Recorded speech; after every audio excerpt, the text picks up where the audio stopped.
Ini HP penuh inovasi, banyak teknologi yang bisa dibilang future proof yang ngebuktiin kenapa S9 adalah HP kelas flagship. Iya, ada iris scanner, variable aperture, heart rate monitor, dan yang paling penting, ukurannya compact.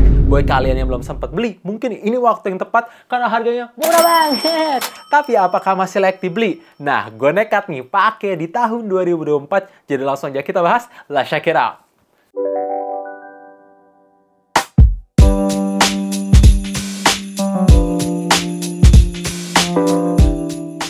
Variable aperture adalah inovasi yang paling gila sampai saat ini bikin gua geleng-geleng karena bikin terkesima. Bahkan kemarin akhirnya ada yang pakai lagi, yaitu Xiaomi 14 Ultra, di mana logiknya kamera bisa diterapkan di sebuah smartphone, memungkinkan angka aperture kecil untuk nangkep cahaya yang lebih terang tanpa harus nyalain fitur night mode. Gue langsung aja kasih tunjuk perbandingan antara aperture kecil dan aperture gede. Ingat, sekali lagi menggunakan hardware tanpa ada bantuan software kayak night mode. Tentu sebenarnya HP ini ada fitur night mode, tapi menurut gue agak kurang karena processing dari si prosesornya ini cukup kelihatan led-lednya. Jadi gue lebih senang menggunakan Pro Mode dan aktifin variable aperture.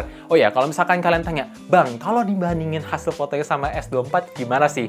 Well, satu yang nggak berubah yaitu karakteristik warnanya Samsung yang selalu vivid, vibrant. Sisanya tentu ya S24 lebih bagus, detailnya lebih tajam, noise grain lebih minim kalau misalkan kalian foto-foto di kondisi low light. Tapi kalau misalkan kalian pengen foto ultrawide juga sih HP ini nggak ada dan tidak ada telephoto lens, jadi cuma satu lensa.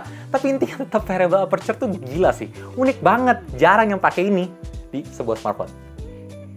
Nah, ini contoh video kamera depan. Sayang banget emang di S9 belum bisa 4K, mentok di QHD atau 2K aja. Jadi biar adil, kita bandingin di 1080p ya, kayak gini guys. Not bad sih, highlight di belakang masih bisa ke expose, cukup baik, muka gua bagus. Maksudnya muka skin tone itu kelihatan bagus. Dan untuk stabilan gimana guys? Kalau ini contoh video 4K, ya walaupun S9 udah keluar 6 tahun yang lalu, tapi bisa 4K 30 fps dan gue isengin bandingin sama S24 hasilnya kayak gini guys. Emang sih S24 masih kelihatan lebih stabil, gak gitu jitter, tapi dalam segi penangkapan cahaya, kontras, dan dynamic range-nya ini not bad loh. Nice, not bad, walaupun ya itu ya di atas sana gedungnya highlight-nya masih kurang bagus ya. Ngomongin soal performa, jelas lah HP 6 tahun yang lalu udah sulit untuk diandalin. Sekarang aja ketika gue pakai sosmed, multitasking sana-sini, animasinya berasa endat-endat, mulai nge-lag, jadi kayak kurang aja. Apalagi dalam segi suhu, di kedua varian chipset Exynos dan Snapdragon berasa panas. By the way, gue mesti kasih tahu kalau HP yang sekarang ini gue pegang menggunakan chipset Snapdragon 845 yang dibangga-banggakan, tapi 6 tahun kemudian, ya berasa empot-empotan seperti yang tadi gue bilang. By the way, ini angka Antutunya. Kalau misalkan kalian mau main MLBB, bisa sih, ya cuman kalau misalkan udah panas bakalan throttle. Kalau misalkan main Genshin Impact, paling aman settingan ada di lowest plus 60 fps. Tapi lagi-lagi kalau misalkan udah panas, barulah berasa throttle. Cuman bukan mau performa gamingnya yang gue highlight, tapi ada di bagian Samsung DeX. Ya, HP keluar 6 tahun lalu, masih kebagian fitur Samsung DeX. Bahkan Samsung A55 terbaru aja nggak kebagian. Dan ini bisa secara wired ataupun wireless, dimana kalian bisa mengoperasikan HP ini, ya sekecil ini, di layar monitor bagaikan PC ataupun laptop dengan model keyboard, mouse, monitor. Gila banget sih, walaupun ya kalau misalkan kalian pakai 15 menit panas, jadi modalin fan cooling aja. Di tengah body yang super compact kayak gini, gue surprise banyak banget fitur-fitur yang dimasukin Samsung secara hardware. Iya, bukan software. Pertama, ada teknologi iris scanner, di mana memungkinkan kalian untuk unlock menggunakan bola mata, bukan keseluruhan muka. Sayang banget dimatiin di Samsung S10 dan performanya menurut gue ini cukup cepat. Kedua, tersedia heart rate monitor sensor di samping fingerprint bagian belakang. Menurut gue hasilnya 95% akurat. Ketiga, tersedia tombol home dedicated button di bagian depan bawah layar. Jadi kalau misalkan kalian mau balik ke home screen, tinggal tekan tombol itu aja. Bahkan ada haptic vibration-nya yang berasa mewah. Keempat, tersedia fitur wireless charging. Ya, jadi kalian bisa nge-charge tanpa kabel. Dan 5, ini yang paling mind-blowing sih, pasti kalian demen. Masih ada port jack 3.5 plus teknologi stereo speaker. Gokil, emang untuk speakernya bukan yang terbaik. Bahkan kalau dibandingin sama Samsung A54, ya jelas ini kalah banget. Tapi dengan 5 fitur hardware yang tadi gue sebut, tidak menutup kemungkinan kalau HP ini masih tersedia fitur IP68 dust and water resistant. Sedikit disclaimer, karena HP ini udah 6 tahun, kalau misalkan kalian mau beli dengan keadaan second, janganlah main deket-deket air.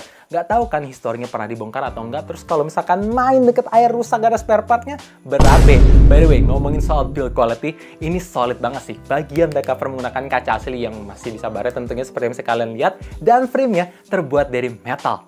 Gila, body solid, hardware penuh. Gak masuk akal, 6 tahun yang lalu cuy. Kebanyakan yang jual Samsung S9 zaman sekarang udah pasti layarnya itu ada retak, green line, dead pixel, shadow, apalagi teknologi yang dikasih pun juga kurang. Ya refresh rate 60Hz udah enggak banget. Tapi ada dua hal yang harus gue apresiasi di HP ini. Pertama, dalam segi brightness-nya masih cerah banget, plus layarnya melengkung jadi berasa mewah. Kedua, resolusinya itu bisa lebih tajam ketimbang Samsung S24 baru. Ya, WQHD Plus lebih tajam ketimbang Full HD Plus di layar yang lebih kecil. By the way, gue coba iseng bandingin sama Samsung S24, hasilnya menarik. Ya, ini 11:14 sih. Tentu S24 jauh banget improve-nya, tapi ini bukan berarti S9 tuh kalah total. Warnanya masih vivid, masih vibrant, bahkan cerah juga seperti yang tadi gue bilang. Nyaman dipakai di kondisi bawah terik matahari.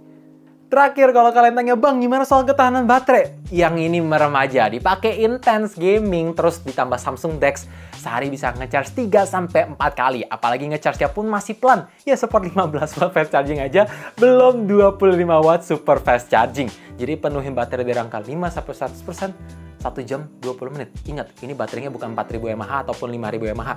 Jadi sangat lama. Oh no! So guys, intinya sih jelas, Samsung S9 udah nggak worth it dipakai untuk jadi daily driver. Ya, lebih cocok untuk senang-senangan aja, jadi koleksi untuk ngamatin. Kalau teknologi tahun 2018 dari Samsung itu sangat inovatif. Untuk harganya sekarang, gua nggak tahu berapa, bisa langsung aja dicek ke toko e-commerce favorit kalian. Kalau emang mau beli, gue sih tidak menyarankan ya, kecuali kalau misalkan kalian ada kelebihan duit, silakan aja. Tapi gue jadi penasaran lagi, ada nggak sih kalian yang pakai Samsung S9 di tahun 2024? Kalau misalkan ada, coba absen di bawah karena gue penasaran banget. Tetap ini HP yang bagus, tapi pada masanya udah lewat eranya aja. So, thank you for watching. Gue berharap dengan adanya video ini kalian terbantu. Dan kalau misalkan terbantu, jangan lupa like, share, dan subscribe buat kalian yang belum subscribe. Sekaligus kalian lonceng notifikasinya. And as always, stay safe, stay healthy, dan stay updated with up to date. Thank you guys.